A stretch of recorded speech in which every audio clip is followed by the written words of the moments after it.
I want you to hear what happened for those who were just joining us.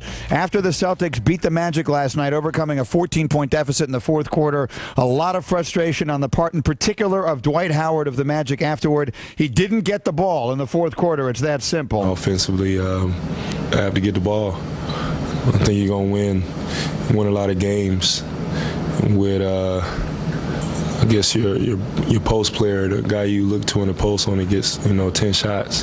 Tim Legler was very critical on TV last night. Then we had Chris Broussard from ESPN The Magazine earlier this morning with us on Mike and Mike, and he said, I can't defend Stan Van Gundy against what Dwight said because it's just ridiculous. I mean, first of all, this is not an aberration.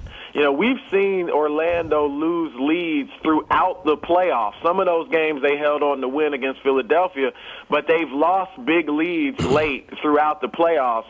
And whenever that happens consistently, you always look to the coaching. And then you see something last night where Dwight Howard does not get shots, does not get touches. That's ridiculous. So that was Broussard with us earlier this morning. Let's bring in our Jalen Rose, who joins us in studio here to break all this down. What do you think? What did you see last night? It's a loaded answer, gentlemen. First and foremost, obviously the onus falls on the head coach because he calls the plays. He navigates who's out on the floor. But what about this?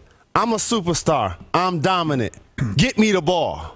What about getting upset, getting a little frustrated, getting on the other 14 guys if you Dwight Howard and say, you know what, find me. I wasn't the kind of player Dwight Howard was, but I was a scorer. And I was that type of player that wanted the ball at the end of the game, that hoped that guys would get me the ball at the end of the game so I can make a play for myself and for others. You're saying during the game he should be doing that? Absolutely, no question. Just think about this. Have you ever seen him upset?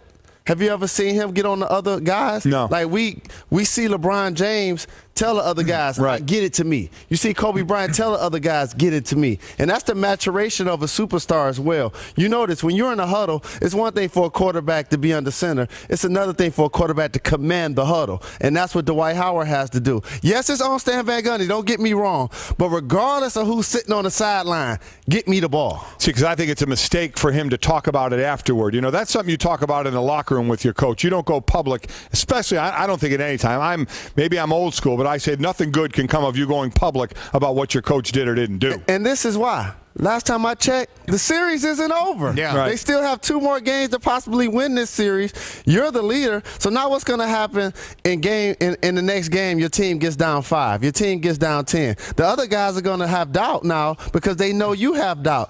Gortat, the backup center, has already came out and said it. We know what Shaquille O'Neal has said it. Somebody has got to be the pillar, and you need that person to be Dwight Howard. But also, what about this? And again, I'm not taking the onus off Stan at all. Obviously, he's the head coach, and he gets a lot of this domino.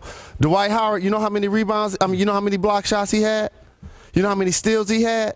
None. Yeah. He's a defensive player of the year. And on the last few of those plays at the end of the game, watch how when Ray Allen shoots the baseline shot, I would love for him to spread out and jump up and go grab that rebound. I would love when Ray Allen has the shot clock running down and it's 2 seconds on the clock, he falls asleep at the wheel and he lets Perkins get that layup at the end of the game. So obviously, the onus is on Stan to get them the ball. And what about their guards? That's another thing. I was a point guard in college. I was a guard in the NBA. I was a wing player. At some point in time, just throw it into the big fella, old school basketball. Just give it to him and let's see what happens.